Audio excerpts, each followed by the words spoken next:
Hi friends, welcome to honey stories. నేను మీ లక్ష్మి. అసలు love and war 55 episode యార్. ఏడవలేకపోయారు. చేతకాక వెనక్కి తిరిగి వచ్చిందే కాక వీడియో బొక్క అంటూ కాకమ్మ కథలు చెప్తున్నావా అని అరచి కాల్ కట్ చేశాడు మధుకర్. ఎందుకంత ఫ్రస్ట్రేట్ అవుతాడు డాడ్? అక్కడ ఉంది దేవాన్స్, వాడితో ఏది అంత ఈజీ కాదు అని వ్యంగ్యంగా అన్నాడు సుధీర్. అంత తెలివైన కొడుకు నాకుంటే ఈ పాటికి రాష్ట్రానికి సీఎం అవుదును అని మంటగా అన్నాడు మధుకర్. నువ్వు నన్ను దెప్పినా నాకేం ఊడేది లేదు గానీ, ఓ బీపీ తెచ్చుకోకు అని నిర్లక్ష్యంగా సమాధానం చెప్పి, ఎవరి గొప్ప ఏంటనేది సమయం వచ్చినప్పుడు తెలుస్తుంది అంతే అని, నేను ఆ అమ్మాయిని ఇష్టపడ్డాను. త్వరలో మా ఇద్దరికి పెళ్లి చేసేయి అన్నాడు ధీరజ్. ఎవత్తది అని రెక్లెస్‌గా అడిగాడు మధుకర్. నాకు కాబోయే వైఫ్‌ని తప్పుగా సంబోధించకు డాడ్. నాకు ఇరిటేషన్ వస్తుంది. విసుగ్గా ఎవరా మహాలక్ష్మి చెప్పునా అన్నా అని వెటకారంగా మిళితమైన స్వరంతో ప్రశ్నించాడు మంత్రి. అప్పుడే చెప్పను. పంతుల్ని పిలిచి ముహూర్తాలు పెట్టించు. కాదు అంటే నా ముహూర్తం నేనే పెట్టుకుని తాళి కట్టి మరీ తీసుకొచ్చేస్తాను. కొడుకు వార్నింగ్‌కి ఎక్కడో కాలిపోయింది పళ్ళు పటపటా కొరుకుతూ. చెల్లెలి పెళ్లి తప్పిపోయిందని ఫీలింగ్ లేదు కూడా నీకు. అర్జెంటుగా పెళ్లి కావాల్సొచ్చిందా అని గయ్యమని పడ్డాడు. ఏదో పీటల మీద పెళ్లి ఆగినంత బిల్డప్ ఇస్తారేంటి? అదిగో వస్తుంది చూడు నీ గారాలు పట్టి. ఊరి మీద పడి తిరగటం, తాగటం, అడ్డమైన ఎదవలతో ఎంజాయ్ చేస్తూ అది హ్యాపీగానే ఉంది. నేను ఫీల్ అవ్వాలా? ఫూల్‌లా అని మండిపడుతూ. దేవ్ అబ్రాడ్ మాస్టర్స్ చేసినప్పుడే ఎవరిని తన దరిదాపులోకి రానిచ్చేవాడు కాదు. పార్టీస్, గర్ల్స్, డ్రింక్ దేనికైనా పరిధి వరకే వాడి దగ్గర. దేవాన్స్ వాడు వెర్రి వెంగళప్ప కాదు. మీరు ఏమార్చి అల్లుడిని చేసుకోవడానికి అని ఎత్తిపొడిచాడు. ఏ నీ ఏజ్ ఉన్నవాడిని పొగుడుతున్నావు, నీకు సిగ్గా లేదు అని ఏసడింపుగా అంది చిట్టెంటుకల పాప. ఇందులో సిగ్గుపడేదేముంది? తన గుణం చెబుతున్నాను. మంచి లక్షణాలుంటే శత్రువునైనా పడాల్సిందే అని పెదవి విరిచి, అతిగా ఆవేశపడి వాడితో వైరం తెచ్చుకోకండి. మీకే చేటు డాడ్. వాడు 10 రోజుల తర్వాత చేయబోయే పని ఇప్పుడే స్టార్ట్ చేస్తాడు. దేవ్‌కి తోడు విదురు. వీడు మరీ డేంజర్. పాదరసం లాంటి వాడు. ఎక్కడైనా చేరిపోతాడు. మన పడక గదిలో కూడా తొంగి చూసేంత టాలెంట్ ఉంది వీడికి అని వార్న్ చేసి వెళ్ళాడు ధీరజ్. వీడేంటి డాడీ ఎవరెవరినో మెచ్చుకుంటూ హైఫై ఇస్తున్నాడు.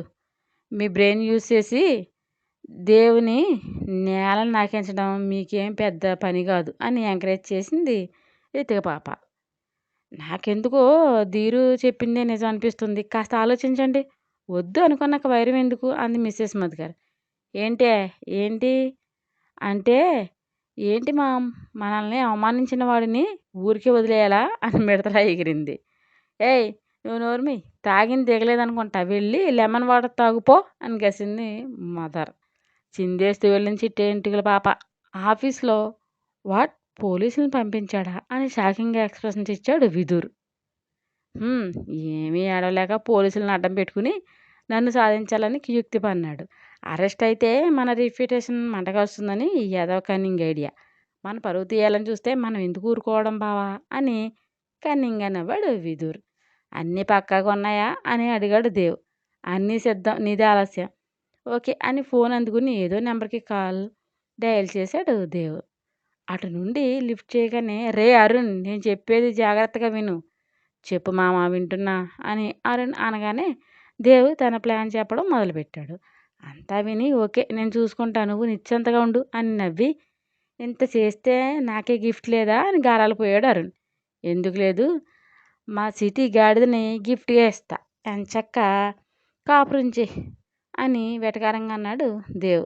అందరూ నిన్ను ఇన్నోసెంట్ కూల్ పర్సన్ అనుకుంటారు. మాకు మాత్రం తెలుసు నువ్వు పక్కా 420 అని పళ్ళు నూరాడు అరుణ్. థ్యాంక్స్ పొగడకు, పొడిచి పాడదొబ్బుతా. ఇంకో చెల్లుంటే పిల్లనిచ్చి పెళ్లి చేసి ఆర్ఎక్స్ బాంబ్ మీద కూర్చునందును.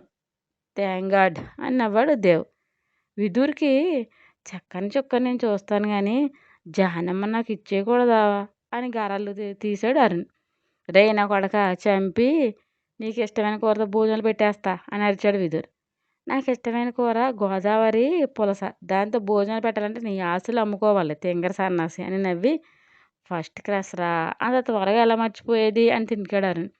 బావా ఈడు ఎక్కువ చేస్తున్నాడు, నన్ను ఆపకు అని ఊగుతూ, ఎక్కడున్నావు అక్కడే ఉండరా, వస్తాను రా, హెడ్ ఆఫీస్లో ఉన్నా అని నవ్వి కట్ చేశాడు Arun. So plan ready. Last మంత్రి మధుకర్ అని ఎదురుగా ఉన్న బోర్డు మీద యారో విసిరాడు దేవ్. నెక్స్ట్ అని మరో సైడ్కి యారో విసిరి కళ్ళు ఎగరేశాడు విదుర్. ఈవిల్ స్మైల్ ఇచ్చాడు దేవ్. మబ్బుల మాటను ఉండి మీకే కాదు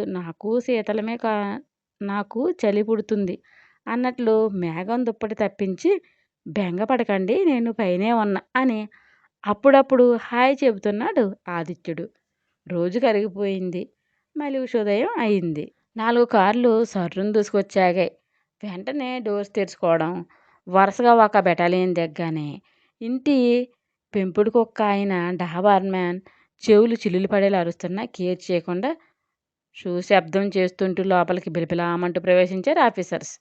పేపర్లో నేటి తన రాశి ఫలాన్ని చూసుకుంటూ గ్రీన్ టీ తాగుతున్నాడు మంత్రి మధికర్. దండుబాళం బ్యాచ్లో దూసుకొచ్చిన ఆఫీసర్స్ని చూసి ఎవరు మీరంతా నా పర్మిషన్ లేకుండా సరాసరి లోపలికి వచ్చారు ఏయ్ సెక్యూరిటీ అంటే అరిచాడు మధికర్. అప్పటికే చెడుకు చిహ్నంగా భావించే అతని భార్య కుడి కన్ను ఓ కొట్టేసుకుంటుంది. వాళ్ళందరి వెనుక నుంచి ముందుకు వచ్చి మేము ఐటీ శాఖ అధికారులు మంత్రి గారు మీ దగ్గర బ్లాక్ మనీ ఉందని మాకు ఇన్ఫర్మేషన్ వచ్చింది. సో మీ ఇల్లు సెర్చ్ చేయాలి అని చెప్పాడు Varun. What non sense your talking? నా ఇంట్లో బ్లాక్ మనీ ఉండడం ఏంటి? మీకు ఎవరో రాంగ్ ఇన్ఫర్మేషన్ ఇచ్చారు. నేను ఎవరినో తెలుసా? మినిస్టర్. నా ఇల్లు సోదా చేయడానికి మీకు కొన్ని ప్రత్యేకమైన పర్మిషన్స్ కావాలి. ఎవరనుకుని వచ్చారో వెళ్ళండి అంటారు రేగాడు మధికర్. మేమేమైనా కాలేజీ పోరగాలమా మినిస్టర్ గారు? మీతో మజాకులు చేయడానికి మాకు తెలీదా? ఎవరింటికి వేటితో రావాలో మీరు కోఆపరేట్ చేసి మీ నిజాయితీ నిరూపించుకోండి. మీకు ఓటు వేసి ప్రజలు కూడా మిమ్మల్ని అప్రిషియేట్ చేస్తారు అని కమన్ గైస్ చర్చ్ అన్నాడు వరుణ్. నేను ఇప్పుడే హోంమంత్రికి కాల్ చేస్తాను అని అరుస్తూ ఫోన్ చేయబోతుంటే సారీ ఎవరికి కాల్ చేసేందుకు లేదు అని ఫోన్స్ లాగేసుకుని ల్యాండ్లైన్ రిసీవర్స్ పక్కన పెట్టి గో అండ్ సర్చ్ అనగానే అందరూ పరుగున లోపలికి వెళ్ళారు. సెగలు పొగలు కక్కుతున్నాడు కాచిగూడ బొగ్గు ట్రైన్ల మంత్రి మధుకర్. ఇంట్లోనే కాదు ఆఫీసులో ఇతర సంస్థల్లో కూడా ఏకబీగున ఐటీ శాఖ దాడులు చేస్తున్నారు 16 బృందాలుగా విడిపోయి. ఉదయాన్నే వాలిపోయాడు విదుర్. అప్పుడే దేవికి కాఫీ మగ్గి అందిస్తూ చైత్ర ఆ మగ్గు తను లాగేసుకుని థ్యాంక్స్ ఎల్లాయ్ బయట బాగా చలిగా ఉంది. ఈ వెచ్చని పానీయం పడలేకపోతే హాయిగా ఉంటుంది అని నవ్వాడు.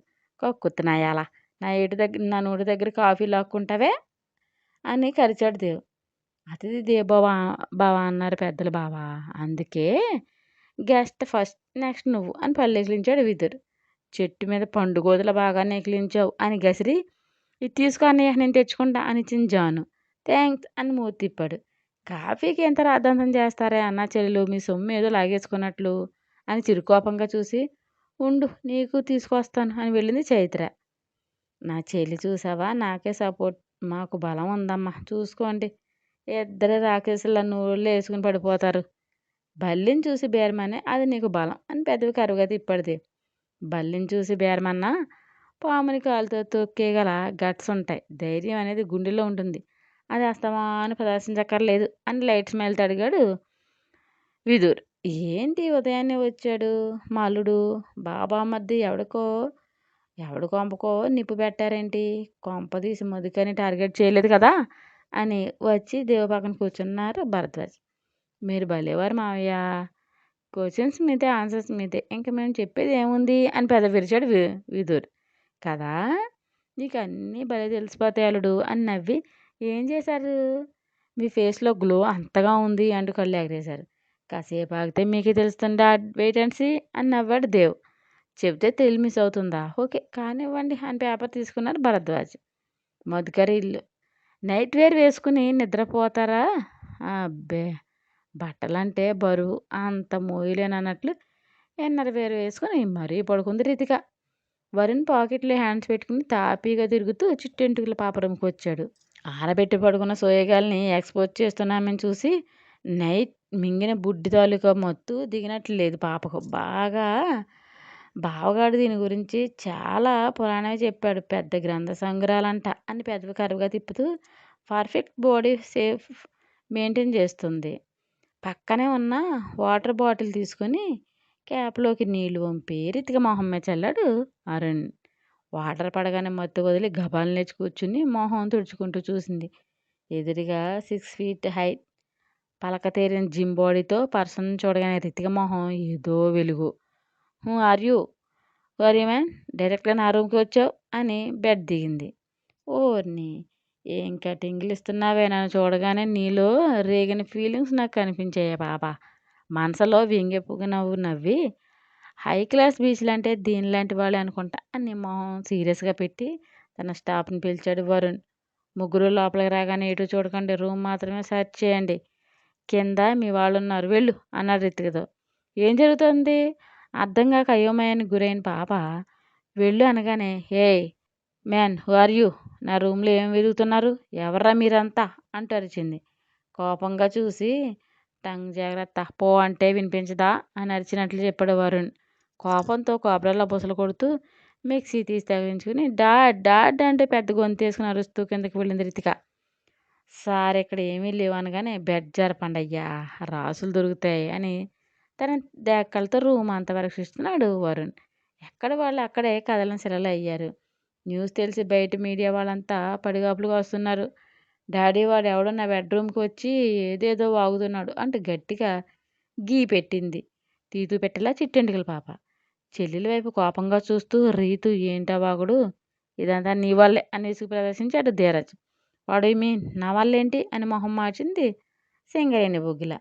ధీరజ్ ఇక ఆపే అని మధుకర్ కోపంగా అనడంతో మౌనం వహించాడు, అసహనానికి లోపలే అదిమేసుకుంటూ.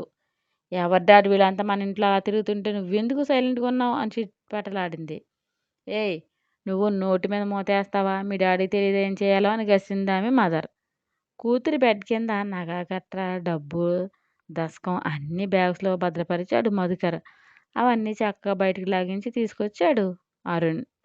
ఏవైతే దొరకకూడదు అని మనసులో మదన పడ్డాడో అవే తీసుకురావడంతో బీపీ మెల్లగా తగ్గడం మొదలుపెట్టింది మధుకర్కి. తన సంపాదనలో 2వ వంతు భాగం అందులో ఉండడంతో బిగుసుకుపోయి చూస్తున్నాడు. మిస్సెస్ మధుకర్తో లాకర్ ఓపెన్ చేయించి గోల్డ్ డైమండ్ జ్యువెలరీ అంతా తెచ్చిపెట్టాడు.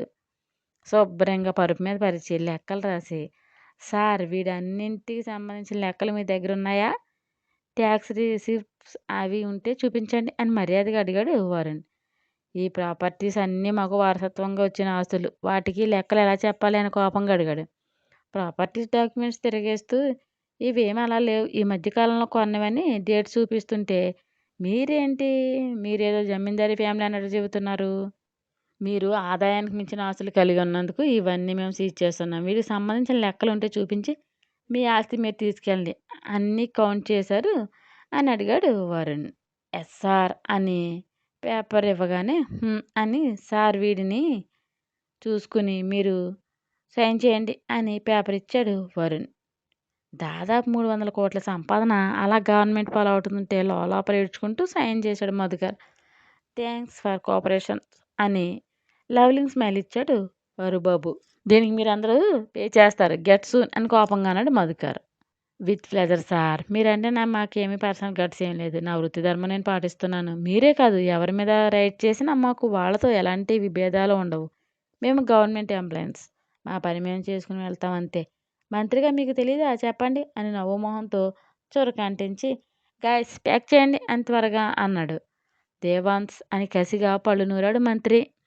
ప్రతిదీ వీడియో తీయించి మీడియాకి ఇచ్చి సంపదతో వెళ్ళిపోయింది వరుణ్ బృందం. మినిస్టర్ మధుకర్ అక్రమాస్తులు, ఐటీ శాఖ దాడులు, 100 కోట్ల ఆస్తుల్ని ఐటీ శాఖ సీజ్ చేసింది అని మీడియా ఓదరగొడుతూ దీని మీద పార్టీ హైకమాండ్ ఎలాంటి డిసిషన్ తీసుకుంటారు అని అందరూ ఉత్కంఠంగా ఎదురు చూస్తున్నారు. మంత్రి గారు బయటికి రాలేదు తన స్పందన తెలియజేయటానికి అని గేట్ దగ్గర నిలబడి మినిట్ టు మినిట్ అప్డేట్ ఇస్తూ తాజా సమాచారం కోసం చూస్తూనే ఉండండి మా బుడబక్కల న్యూస్ ఛానల్ అని యాంకర్ లొడలాడా వాగుతుంది. దీన్నే పిండి అంటేయడం అంటారే. అంతా లైవ్ చూసి ఎస్ అంటూ సూపర్ రెస్ట్ మీద బలంగా మోదాడు దేవ్. స్టోరీ మీకు నచ్చినట్లయితే ఒక లైక్ ఇచ్చి కామెంట్ చేయండి ప్లీజ్. షేర్ అండ్ సబ్స్క్రైబ్ చేయండి బడీస్.